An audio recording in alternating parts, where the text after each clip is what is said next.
I wanted to demonstrate a workflow that I used to get a project from Mainstage into a Logic recording project. So this was a Mainstage project that a trumpeter used in live performance, and it's got some different channel strips, and it's got some different features on the interface, delay that you can turn off and on. Well, I wanted to take all this over to Logic. So here's how the track sounded. The trumpeter could trigger that from a USB keyboard that was connected to it, and he was able to turn the delay off and on. There's some spots in the music where the delay is requested, and there's a foot switch that will turn that off and on. When it came time to record this, though, what they did was send me a plain trumpet file, and I was going to send them a processed file. So the first thing I did was save all of the channel strips as their own individual presets. From the drop-down menu of the mixer, just choose the Save Channel Strip setting, and I just did that on all 4 of them. So then when I bump over to Logic, I can just open up those channel strips just the way they are. So in Logic, I wanted to start with a new project with 4 different audio tracks, and I brought in the dry track into each of those different channel strips. And once I got into here, I wanted to turn the volume down on everything because I'm going to kind of cut back and forth between the 4 different tracks. Now luckily, these tracks go in order 1, 2, 3, and 4, and once you're done with one, I don't go back to that particular channel strip setting.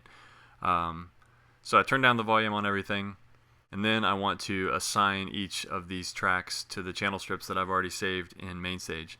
So they're right there in the drop-down menu. Channel strip 1 and 2. So once I got the channel strip set up, I wanted to adjust the volume and work my way through them one at a time. So starting with channel strip 1, this is just a reverb with a pretty long decay. I happen to know that it goes right out to this section here, so I'm just going to go ahead and turn the volume down right there. Control Shift to adjust the curve of the fade.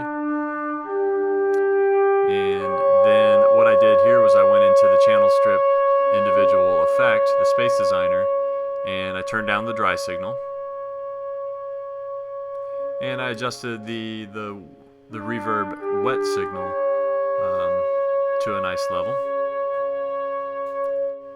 That was pretty easy, and when I get into channel strip 2, that's where there's actually some automation that took place because the trumpeter was asked to use a foot switch to enable and disable a delay effect.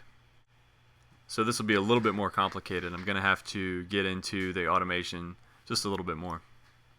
So the first thing I'm going to do is turn up the volume on this particular section for track number 2. And I happen to know, because I'm looking at the music, I happen to know the first little instance of delay automation happens right over here. So I'm just going to go ahead and pull the volume up on these last 2 notes.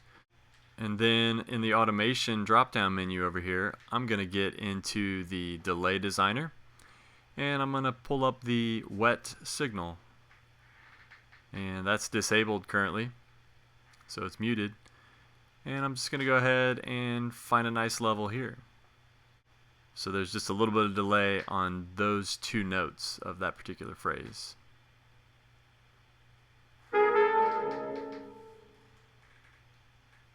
I actually turned off the reverb on that particular track for this. Also, don't forget to turn down the dry signal on that as well. So then I worked my way through the rest of channel strip 2, some of the other automation that I had off and on, and then channel strips 3 and 4 were kind of a combination of both of those. This is what my finished product ended up looking like. I actually used the mute region feature as opposed to the volume control on a couple different places.